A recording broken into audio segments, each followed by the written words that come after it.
The cruiser didn't arrive with fanfare. No war drums. No battle formation. No fleet signature stretching across the system like a conquering banner. It simply appeared. One moment, the Carthy defense grid showed empty space beyond the third moon of Yelros 4. The next, a distortion rippled through the void, subtle, controlled, deliberate. Space bent inward, folded like fabric under careful hands, and from that impossible crease slipped a single vessel of unfamiliar design. Sleek, narrow, silent, unmarked. New contact, whispered Tactical Officer Syrah, her 4 hands hovering over the console. Drive signature does not match known Carthy, Vesson, or Imperial configurations. On the central display, the ship rotated slowly, reflecting the pale blue light of the gas giant below. Its hull was smooth, dark gray, not armored in the layered plates most warships favored, but seamless, almost organic. No visible weapons ports, no shield emitters, no broadcast transponder. It did not request permission to enter. It did not announce intent. It did not power weapons. It simply sat there. Probably a scout, Admiral Threx muttered from the command dais. His crest feathers twitched with mild irritation. Send standard warning. This is restricted Carthy military territory. A transmission pulse shot toward the stranger. No reply.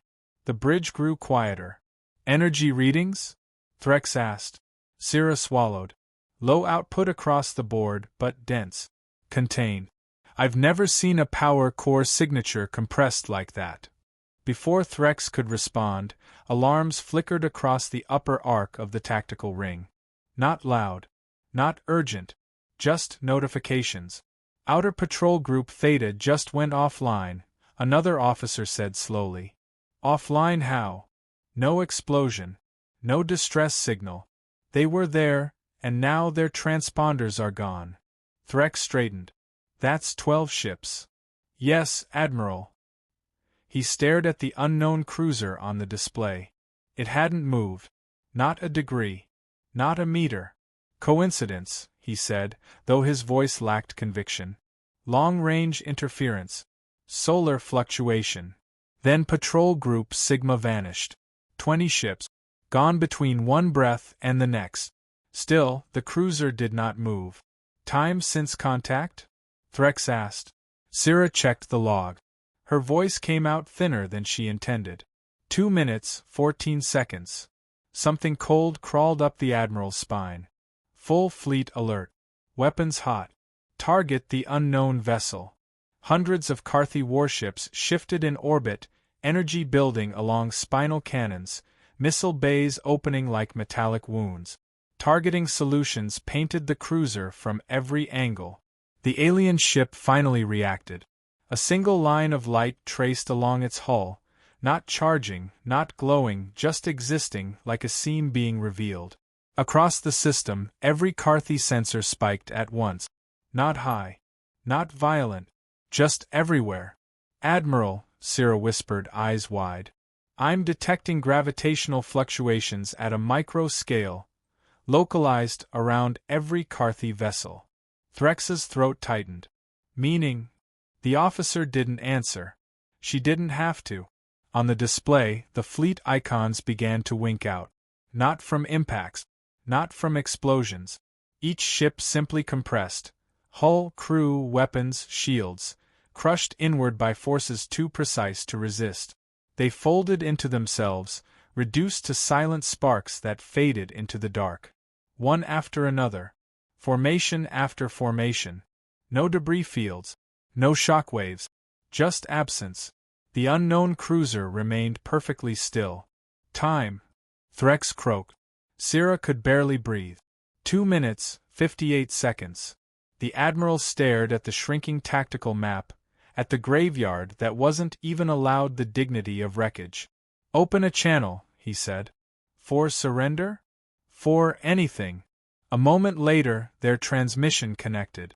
The bridge speakers crackled, and a calm, steady voice, unmistakably organic, unmistakably confident, filled the command deck. This is Terran Exploration Vessel Resolute, it said. You fired on a protected refugee convoy 12 hours ago. We asked you to stand down. Silence swallowed the Carthy bridge. The voice continued, almost gentle. You had your warning. The last of the fleet vanished. 3 minutes, Syrah breathed. And the Terran cruiser, its work complete, folded space once more and was gone. The silence after the Terran ship vanished was worse than the battle. Because there had been no battle. Admiral Threx stood on a bridge that no longer commanded a fleet, only a single, trembling command carrier and a scattering of civilian stations that had watched an empire's military power disappear like mist under sunlight. No debris. No bodies. No heroic last stands. Just loss. How many? He asked quietly. Syrah didn't look up from the scrolling casualty logs. Confirmed military vessels lost. 211. Estimated personnel, her voice faltered. All. The number hung in the air like a gravity well. Another officer turned slowly from the sensor pit. Residual distortions still decaying across the system. Whatever they did, it wasn't conventional weaponry. It was controlled space-time compression. On a ship-by-ship basis.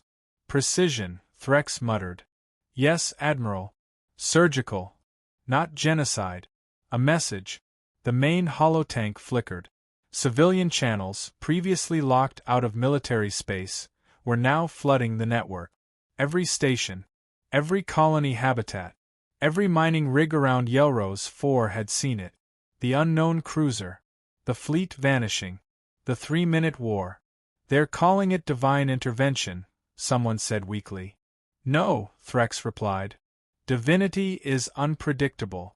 That was deliberate. A comm officer raised a shaking hand. Admiral, incoming transmission. Threx stiffened. From where? A pause. Earth.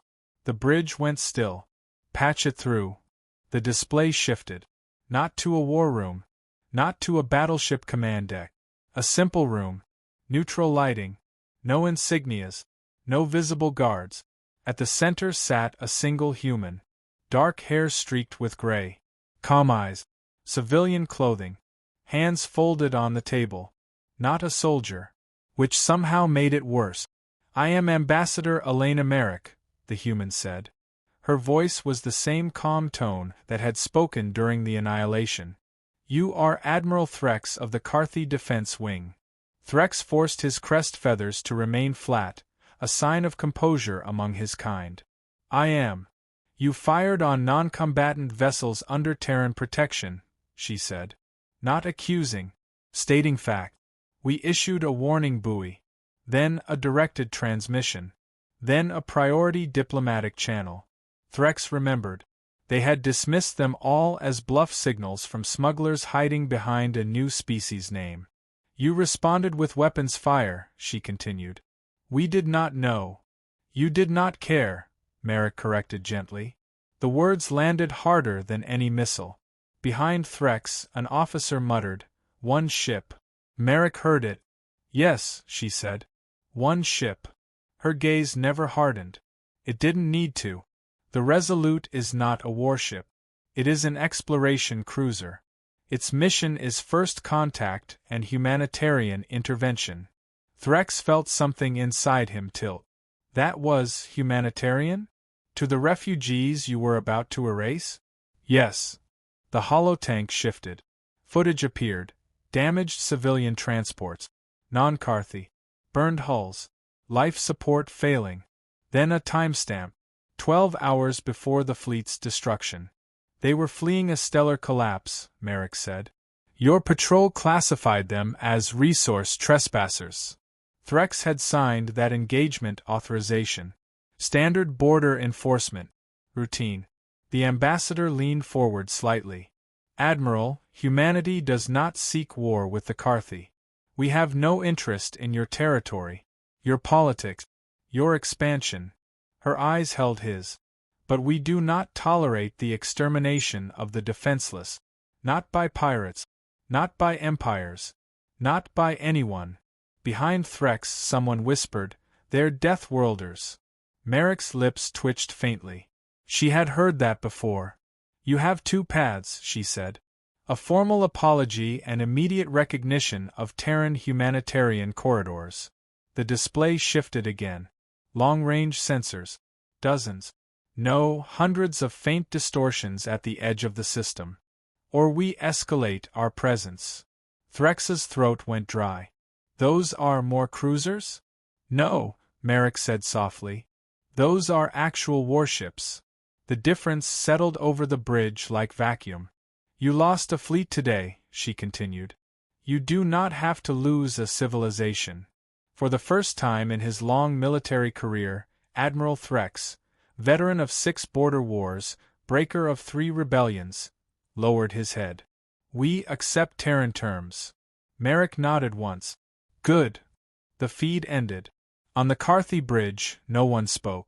Because every being there understood the same truth. The galaxy had not just met humanity. It had been warned. The apology was transmitted on every known frequency. Military band. Diplomatic band. Civilian relay. Deep space emergency channels. Admiral Threx delivered it himself. Not because protocol demanded it. Because fear did. We, the Carthy Union, acknowledge unlawful engagement against protected civilian vessels under Terran humanitarian jurisdiction. We accept full responsibility. We recognize Terran humanitarian corridors as sovereign protected routes. Every word tasted like ash, but no one dared soften the language, because at the edge of the system the distortions remained. Till, waiting. 3 weeks later, the first Terran convoy arrived. No warships, no displays of force.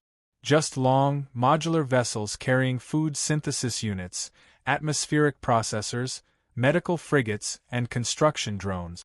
They slipped into orbit around the refugee world Threx's fleet had once tried to cleanse. Carthy observers watched in disbelief. They're building infrastructure, Syrah said from the sensor station. Of course they are, Threx replied. What do they gain? Threx didn't answer right away. His gaze lingered on a Terran ship gently guiding a crippled transport into drydock, repair drones swarming like silver insects. Influence, he said at last. Stability. Loyalty. He hesitated. And something we forgot how to value.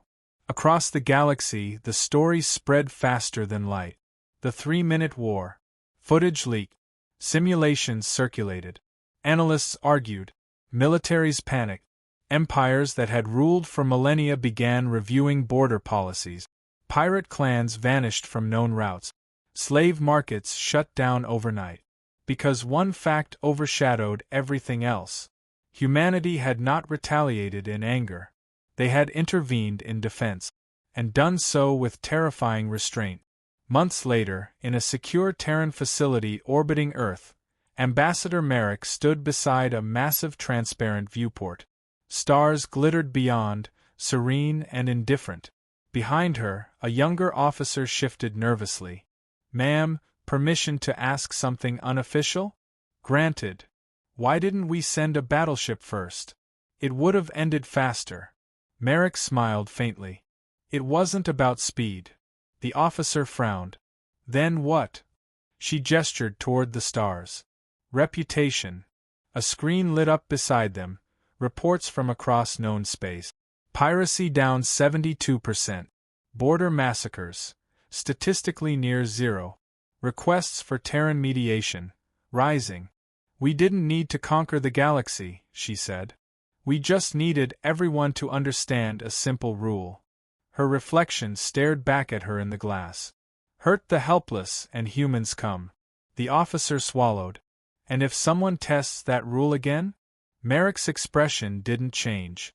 They won't get a cruiser.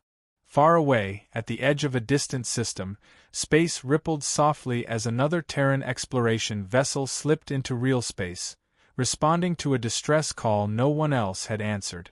Because now, across the stars, one truth had taken root. Humanity did not rule the galaxy. But when darkness came for the defenseless, the test came sooner than anyone expected. It always did. The Reeler Dominion had ruled the Perseus Fringe for 8 centuries. Where borders existed, they enforced them with orbital fire. Where resistance appeared, they erased it. Their fleets were vast, ancient, and arrogant, layered relics of wars fought before humanity had ever learned to split the atom. When reports of the 3-minute war reached their high command, the response was laughter. One ship, the arch-strategist scoffed. A parlor trick amplified by weak neighbors. Warnings were dismissed. Terran communiques unread. Humanitarian corridor markers quietly removed from navigational chart. And when a convoy of displaced, non-aligned species attempted to cross realer space, the Dominion opened fire. The distress signal did not reach Earth. It didn't need to. Terran vessels did not wait for permission anymore. They listened. The TV silent Accord exited fold space at the edge of the reeler-controlled system of Kael'thun. No announcement. No warning buoy. Just presence. Dominion sensors flagged it immediately. A single contact, unfamiliar, unmarked. Another one, a reeler commander sneered. Bring it to heel. 3 warships broke formation and advanced, weapons charging. On the silent Accord, Captain Imani Okoye watched the tactical display without expression. Time to impact? She asked. 46 seconds, her navigator replied. They're confident. Of course they are. She tapped the armrest once. Record everything. The Accord pulsed. Not outward. Inward. Every Dominion vessel in the system experienced the same sensation at once. A fractional delay between intention and motion. Thrusters fired a microsecond late. Targeting solutions drifted by a hair's breadth. Shields responded after impact instead of before. Tiny errors. Individually meaningless. Together? Catastrophic. The 3 advancing warships collided, not violently, not explosively, but inevitably. Their overlapping shield harmonics destabilized, folding energy back into their hulls. Systems cascaded. Crews screamed as gravity vectors twisted and vanished. They did not explode. They simply failed. The remaining Dominion fleet froze. What weapon was that? Someone whispered. The answer arrived as a transmission. Clear, calm, unmistakably human. This is the Terran exploration vessel Silent Accord, Captain Okoye said. You are engaging non-combatants under Terran protection.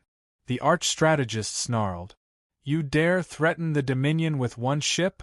Okoye leaned forward slightly. No, she said. I'm informing you. A second ripple touched the system. Deeper. Wider.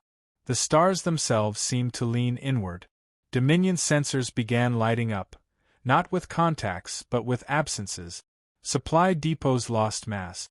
Orbital platforms found their anchoring points, missing. Entire logistical chains quietly unraveled. No fire.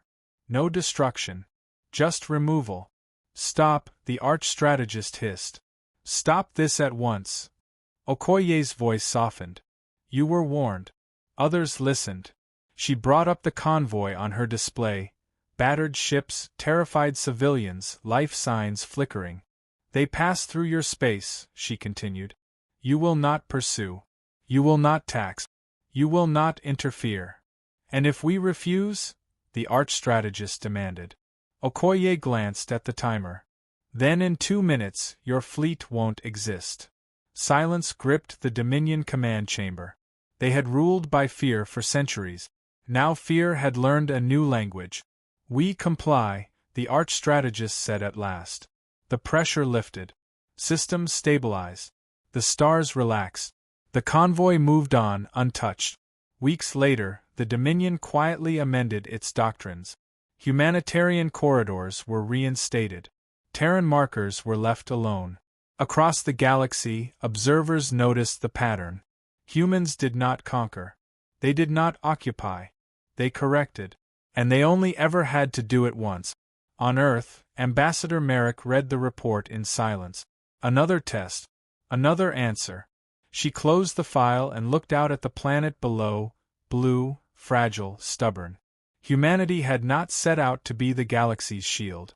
But someone had to be. And now, everyone knew the truth. You could ignore humans. You could mock them. You could even fight them. But if you harmed the helpless, humanity wouldn't rage, wouldn't threaten, wouldn't negotiate. They would simply arrive. And everything would change. They built a word for it. Not in Terran standard. Not in trade dialect. In dozens of alien languages at once. A concept that hadn't existed before. Human line. It meant, do not cross. It started quietly.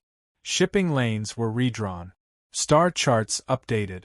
Navigation AIs inserted automatic warnings. Caution. Route intersects Terran humanitarian corridor.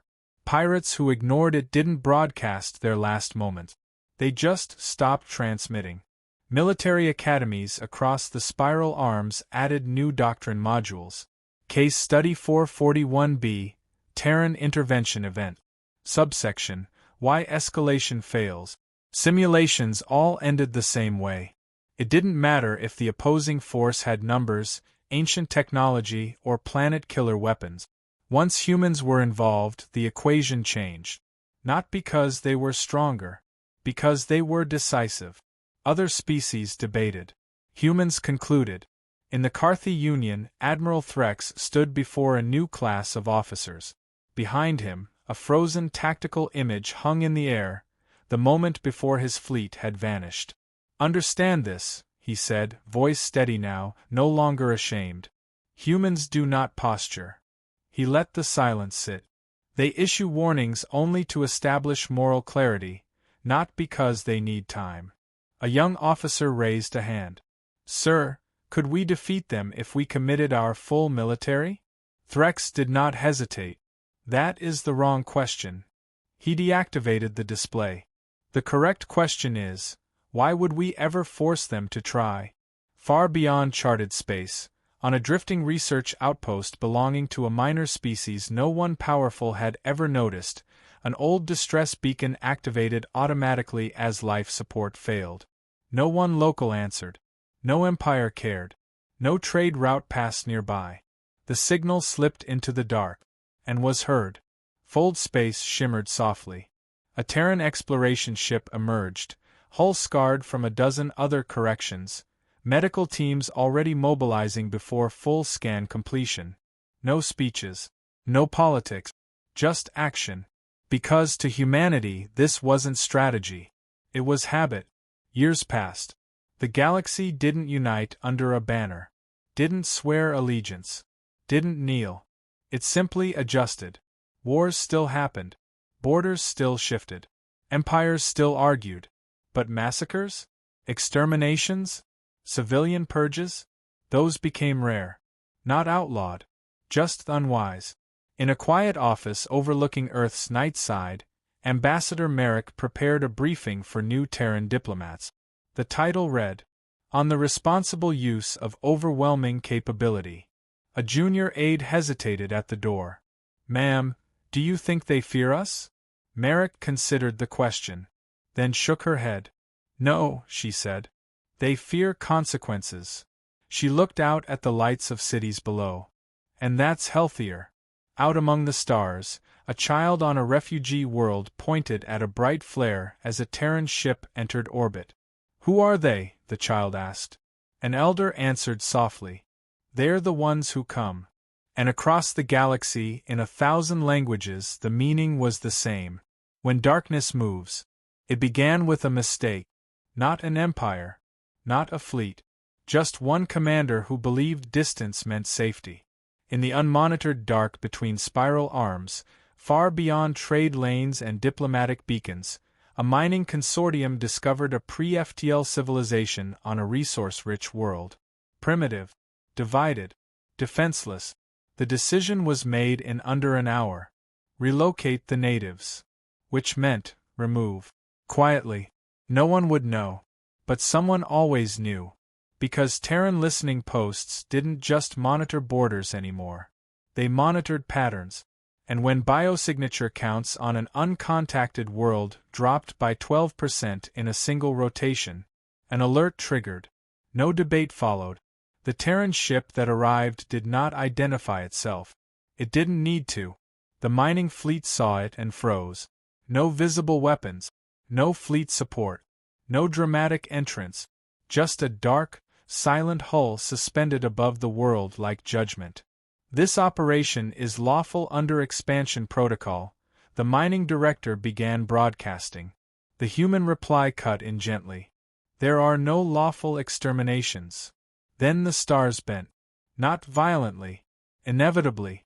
The mining platforms lost orbit, caught in gravitational gradients that no engine could overcome. Their ships found their reactors offline, not damaged, just inactive, as if the laws of physics had withdrawn cooperation. Drop ships descending toward the planet simply stopped mid-atmosphere, hanging motionless like insects in amber. Panic flooded every channel. You can't interfere in sovereign operations. The Terran response came from a voice that sounded almost tired. Watch us. Across the galaxy, something new happened. Not news. Not rumor. Expectation. Species that had never seen a human began factoring them into decisions. War councils paused before targeting civilian infrastructure. Slaver guilds checked star maps twice. Commanders asked a new question before firing. Is this worth human attention? In Terran space, no celebration followed the intervention. No parades. No speeches. Just paperwork. Because to humanity, saving lives wasn't heroism. It was maintenance. Years later, historians would mark this era not as the rise of a new empire, but the moment the galaxy acquired an immune system, a self-correcting response to cruelty. Imperfect, not everywhere, but present, and growing. In a classroom on Earth, a teacher asked a simple question. Why don't we rule the galaxy if we're capable of it? A child answered without hesitation. Because then we'd have to protect everyone all the time. The teacher smiled. Exactly. Far out in the dark, a pirate captain stared at a convoy on his scopes, slow, rich, undefended. He hesitated, adjusted course, left.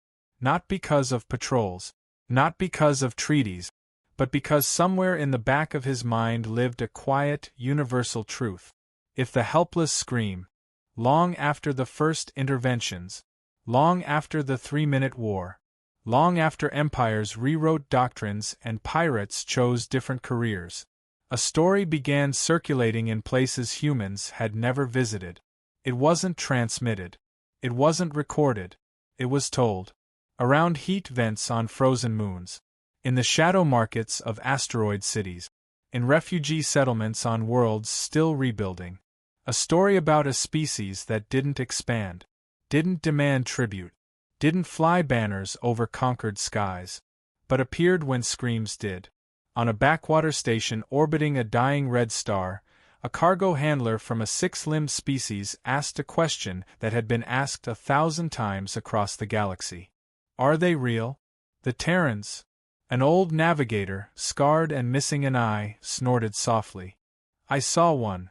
The room quieted. They didn't shout. Didn't threaten. Just showed up while raiders were venting our habitats. He rubbed his arm, remembering. The pirates started screaming before we understood why. What did the humans want? Someone asked. Nothing, the navigator said. He stared into the dim glow of the station's failing lights. That's how you know the story's true. In military archives across dozens of civilizations, there were now restricted files labeled Human Response Probability. The numbers inside were terrifying. If an atrocity was large enough, public enough, cruel enough, probability approached certainty. But the strangest change wasn't fear. It was imitation. Smaller powers began escorting refugee ships. Neutral worlds offered medical port. Even former tyrant states created, protected civilian zones. Not out of sudden kindness, but because somewhere along the way the galaxy learned. Power didn't only destroy. It could guard. Humans had proven that. On Earth, decades later, Ambassador Merrick, older now, hair fully silver, stood before a memorial wall. Not for soldiers. For civilians saved. Each plaque marked an intervention. Each name, a world that still had children because a Terran ship had arrived in time. A young diplomat beside her asked quietly, "Do you think they see us as heroes?" Merrick shook her head. "I hope not." "Why?" "Heroes are optional," she said. "We're not." Out in deep space, far beyond maps, a lone research probe from an unknown species drifted after a reactor failure. Its crew prepared for the end. Then sensors detected fold space distortion. A ship emerging. Unfamiliar. Unarmed. Human. The crew didn't cheer. Didn't panic. They just relaxed. Because they already knew what would happen. Across the stars, across languages, across cultures that had never shared anything else, one belief had settled like starlight. Not a government. Not a treaty. Not a myth. A certainty. If the darkness goes too far, if the innocent have nowhere left to run, if no one else comes,